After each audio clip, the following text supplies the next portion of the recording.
आप सोचिए, जैसे आप एक भैंस खरीदे, भैंस के मालिक आप कह रहे पालन पोषण हम नहीं कर पाएंगे, अडानी जी आप पालन पोषण कर लो, दूध जो निकलेगा बाजार से सस्ते दाम में हमको भी दे देना, और जो इससे मुनाफा होगा उसमें भी हमारा हक होगा। लेकिन अडानी जी ने कहा भैंस आपकी जरूर है, दूध हम निकालेंगे, बाजार से महंगे दाम पर आपको दूध भी देंगे, और इतना ही नहीं करेंगे, जो एक्स्ट्रा दूध निकलेगा, ज्यादा दूध निकलेगा, उसको भी हम बेच के पैसा कमाएंगे। तो इन दो खदानों में, पारसा और कांटा खदानों में, कोयले के रिजेक्ट के नाम पे खेल हुआ। छत्तीसगढ़ की पारसा और कांटा खदानों में जो राजस्थान सरकार को आवंटित हुई थी, वो अडानी को दे दी गई, और अडानी ने इसमें कोल रिजेक्ट के नाम पर एक खेल किया। यह खेल भी बड़ा इंटरेस्टिंग है, बड़ा मजेदार है। ये खेल क्या है? कोल इंडिया कहता है 2200 किलो कैलोरी तक का जो कोयला होता है, वो कोयला पावर प्लांट के इस्तेमाल योग्य है। अडानी जी के साथ जो राजस्थान की सरकार ने, वहां की पावर लिमिटेड ने जो समझौता किया, उसमें लिखा गया, ध्यान से सुनिएगा, उसमें लिखा गया 4000 किलो कैलोरी से नीचे का कोयला उपयोग के योग्य नहीं होगा, यानी कि इस्तेमाल के योग्य नहीं होगा। कोल इंडिया कहता है 2200 किलो कैलोरी तक का कोयला इस्तेमाल योग्य है पावर प्लांट में।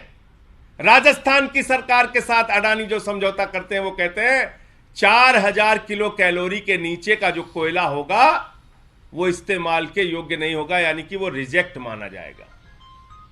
अब एक और महत्वपूर्ण बात आपको बताता हूं। जो भारत सरकार ने एक्ट बनाया, उस एक्ट में साफ तौर पे लिखा है कि कोयले का एक टुकड़ा भी प्राइवेट कंपनी नहीं ले जा सकती, कोयले का एक टुकड़ा भी प्राइवेट कंपनी नहीं ले जा सकती। फिर आगे उस एक्ट में लिखा हुआ है कि भले ही वो रिजेक्ट के तौर पे कोयला हो, भले ही वो कोयला बेकार माना जाता हो, बावजूद इसके वो कोयला अथॉरिटी का होगा, यानी जिस सरकार को, जिस राज्य सरकार को वो कोयला खदान आवंटित होगी, उसी का कोयला होगा। उसका रिजेक्ट भी कोई प्राइवेट कंपनी वाला बेच नहीं सकता। ये मैं नहीं कह रहा हूं, ये नरेंद्र मोदी जी की सरकार का एक्ट कह रहा है। उसमें भी आगे मजेदार खेल हुआ। उसमें खेल क्या हुआ? अडानी को रिजेक्ट के नाम पर 25% कोयला बेचने और अपने पावर प्लांट में इस्तेमाल करने की छूट दे दी गई। जरा सोचिए, जो कोयला राजस्थान की सरकार के लिए इस्तेमाल योग्य नहीं, जो कोयला राजस्थान में बिजली बनाने के लिए योग्य नहीं, वही कोयला अडानी के प्राइवेट पावर प्लांट में बिजली बना रहा है। क्या मजेदार खेल है भाई। जिस कोयले को रिजेक्ट माना जा रहा है राजस्थान की सरकार के लिए, राजस्थान सरकार की खदान से वही कोयला अडानी रिजेक्ट के तौर पे निकालता है और अपने पावर प्लांट में इस्तेमाल करके बिजली बनाता है। और मालूम है 25% कोयले का मतलब कितना हुआ? ये दो खदानों में 1000 मिलियन टन कोयला अडानी को दिया गया है खोदने के लिए, 1000 मिलियन टन। और उसका अगर 25% मान लीजिए तो 250 मिलियन टन कोयला मुफ्त में अडानी को दे दिया गया है।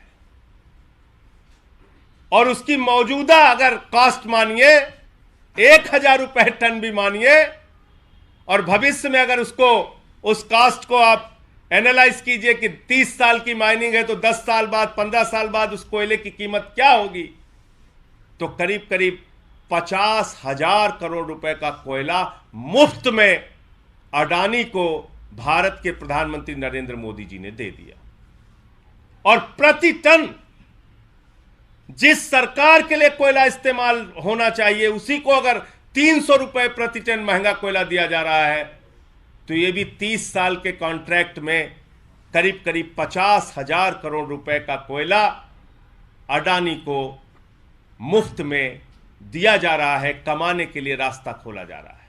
आज 300 रुपए प्रति टन महंगा ले रहा है, कल को 500 रुपए टन लेगा, फिर 1,000 रुपए टन महंगा बेचेगा राजस्थान सरकार को।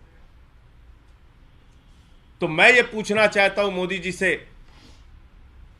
क्या आदरणीय प्रधानमंत्री जी बताइए आप, अगर भारत की सरकार ने कानून बनाया, सुप्रीम कोर्ट ने कोयला की खदानों को रद्द किया, तो आखिर अडानी को ये 2 कोयला की खदानें अभी भी कैसे मिली हुई हैं?